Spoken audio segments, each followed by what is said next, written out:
But I never saw myself as a collector, as one of those people like a Peacock or MacLeach or Greenleaf and Mansfield or anyone else, and Watt Carpenters, any of these people. No, I was just a guy with a tape recorder. I remember collecting very shortly after my first recording, or on my first recording, Albert Roche, a brother of Dermot Roche's, whose house we stayed in, Rita and Dermot Roche. Albert was a great singer. He sang a song called a variant of 7 Years I Loved a Sailor, a Broken Token song. Mm-hmm. And I would say, as I did to all the singers, that's a lovely song, Albert, where did you get that? I got it off the Boston radio.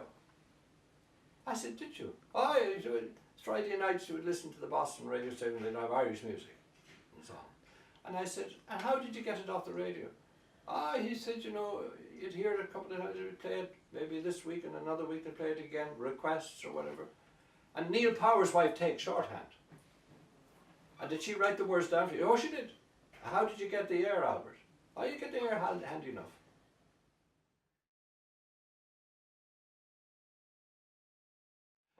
But they got their songs.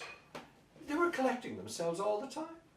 I remember one of the first men I recorded, Frankie Nash, he died shortly afterwards. And Frankie was a great singer, and he sang me a song called Sir Rogers, about Sir Rogers. And what was it but Bannistrand, about Sir Roger Casement. And I said to Albert, Sir Roger Casement, who was hanged in 1916 because he had come with the Germans and so on, we know the story. And he was landed at lonely Bannistrand, where he was arrested, and nobody was there to get him from the Republican movement. But anyway, I said to I said to Frankie, where did you get that song, Frank? I got it from Mr. Power, Clancy Power, he was called. And where did he get it, I wonder? He got it in the First World War. He got it in the World's War, he says. And here's the story. The First World War was 1914 to 1918. The story of Bannistrand was written after the execution and death of Roger Casement in August 1916. Yeah. So somewhere in between, a Newfoundlander got the song from some Irishman that they met, because war was, you know, moments of great excitement and long periods of nothing very much happening. Song swapping, writing songs. They did it all the time. So that's how he got this. He hadn't a clue who Sir Rogers. He called him Sir Rogers. He hadn't a clue who he was. He wouldn't have known. But they liked to sing and songs, and so somebody wrote it on a piece of paper. It came back to Newfoundland, to the Irish in Newfoundland, and that's where he got it. And so on and so on and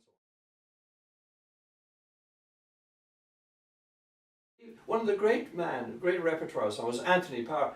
Anthony couldn't hold a tune in a bag, as a fellow said. He wasn't a great singer, but he loved to sing, and he had all the songs. You know, Miss Mousy, he sang a version of that, I remember, and great story. They loved to tell stories. Caroline was this extraordinary woman, born in 1892.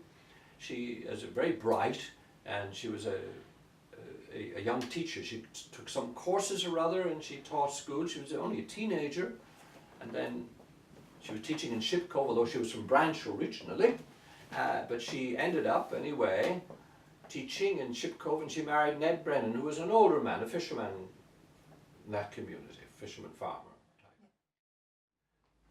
Caroline, when she came to St. John's, they had no indoor plumbing in her house she lived in, this house she lived in Shipcove.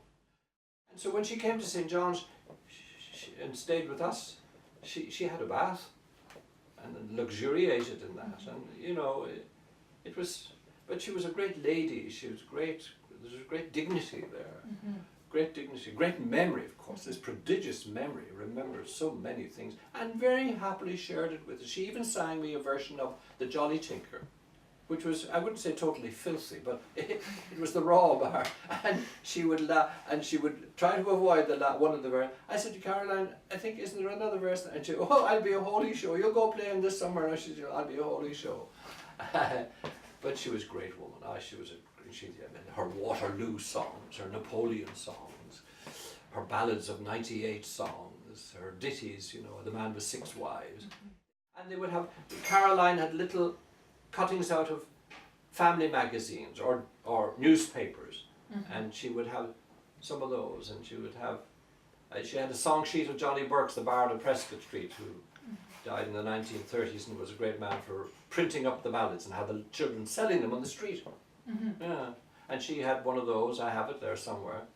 They had an enormous repertoire. They were entertained themselves hugely, and they remembered this material.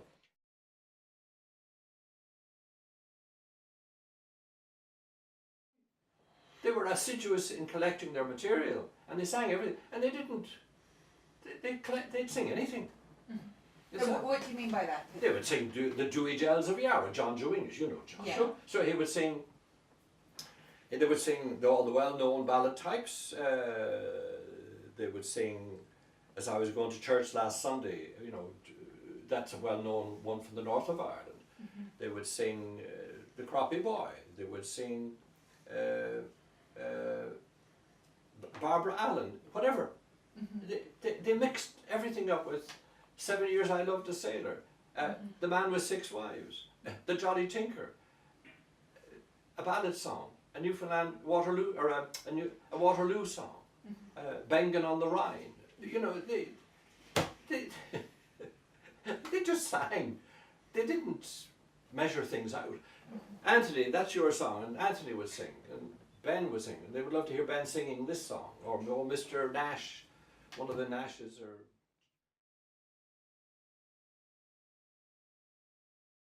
the great thing of the Cape Shore was the people.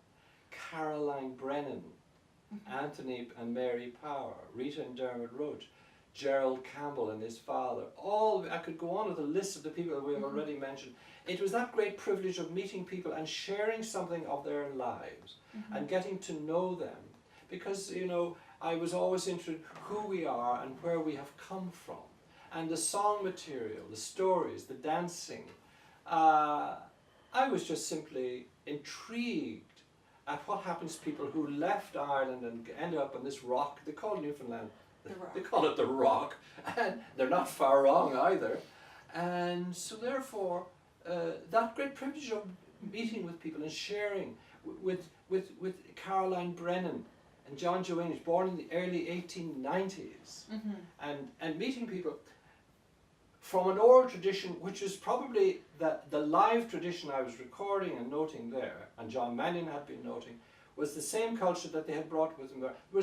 There were no other ethnic groups coming in there. There was one Englishman in the census of 1841 in Branch. He was the only non-Irish person. Yeah. So that, you said to me, that great privilege of meeting those people and being brought into their lives, and then being able to give something back to them by introducing them to radio and television, the folk festival, and then later on the Irish Newfoundland Partnership. They all benefited from that, and that was gratifying, hugely gratifying, and that friendship with Branch continues to this day.